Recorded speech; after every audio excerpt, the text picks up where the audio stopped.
आणखी एक इथे कोळी महिला आहेत, ताई आहेत आपल्याशी बोलण्यासाठी. ताई, तुम्हाला देखील कोणतं लेटर आलेलं आहे का, जसं या ताईंना लेटर आलेलं आहे तसं?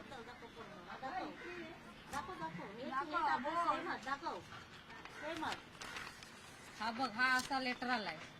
आम्हाला तेव्हाच सांगितलं असतं ना तर तुमचं रिजेक्ट केलंय, तर आम्ही तेव्हाच आंदोलनासाठी उभे राहिलो असतो. एवढा दिवस 15 दिवस काय विचार केला? हाच विचार केला, रिजेक्ट करायचा हाच विचार होता. मग तेव्हाच सांगितलं असतं तर आम्ही उठलो असतो, आंदोलन चालू केलं असतं. तुमचं उदरनिर्वाहाचं साधन देखील हेच आहे आणि त्या अनुषंगाने तरी देखील विचार केला जात नाही. एकीकडे लाडकी बहीण असं सारखं म्हटलं जातंय, परंतु लाडक्या बहिणीचाच इकडे विचार होत नाही. काय होत नाही, पोटापाण्याचं बघायचं असते, मुलांचं शिक्षण आहे. 1500 दिले का झाले काय?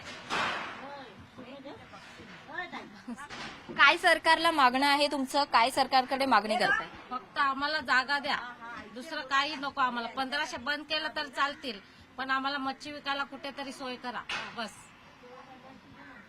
ज्यांच्याकडे लायसन आहेत ताई, त्यांना देखील इथे त्यांचं देखील जे नाकारण्यात आलेलं आहे लायसन्स, म्हणजे पहिलं तुम्हाला सांगण्यात येत होतं की ज्यांच्याकडे लायसन नाहीये ते इथे बसू शकत नाहीत, परंतु आता त्यांनी सांगितलंय. त्यांना तरी आम्ही काय करू, पण त्यांचं पण रिजेक्ट केलं, हे कसलं? आम्ही नाही लायसन तर आमचं सोडून द्या, पण लायसन आणि त्यांना तरी न्याय द्या ना, लायसनवाल्यांना न्याय द्या.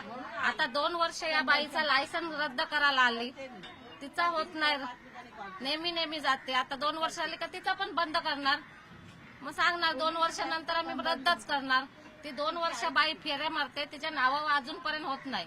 पुढच्या महिन्यात पूर्ण 2 वर्ष होणार त्या बाईला. भाडा पण अजून ठेवलं, आता एकत्र भाडा भरायला तिला किती जड जाणार? 2 वर्षाचं भाडं बोलला, त्याचा टॅक्स. तुम्ही जेव्हा लायसन रिन्यू करायला जाता तेव्हा काय सांगण्यात येते तुम्हाला? आज या उद्या या. साहेब हा नाही साहेब, 2-2, 3-3 वाजेपर्यंत आम्ही बसतात तिकडे. बोलावतं होऊन गेलं का तिचा पण मग बंद होणार. काय करणार आता आम्ही? काय कुठे जाणार सांग? एक नाही भरणार, 2 नाही भरणार. आता तीच बाई तुमच्याकडून सतत मागणी होत आहे. तुम्ही आंदोलनाचे अगोदर इशारा देखील देण्यात आलेला होता, त्यानंतर त्यांनी सांगितलं की तुमचं पुनर्वसन करू आणि तुमच्या ज्या मागण्या आहेत त्यावर नक्कीच तोडगा काढू, परंतु त्यांच्याकडून तोडगा काढण्यात आलेला नाहीये, तसेच परवाने देखील रद्द करण्यात येत आहे. काय सांगाल, काय मागणी करताय तुम्ही? आम्ही काय मागणी करणार? आम्हाला आमची मागणी काय नाही, आम्हाला फक्त जागा द्या बस. आम्ही दुसरं काही मागत नाही, हीच मागणी आहे आमची. आमचं सगळं पोट पाणी याच्यावरच आहे. आम्ही कशावर जगणार?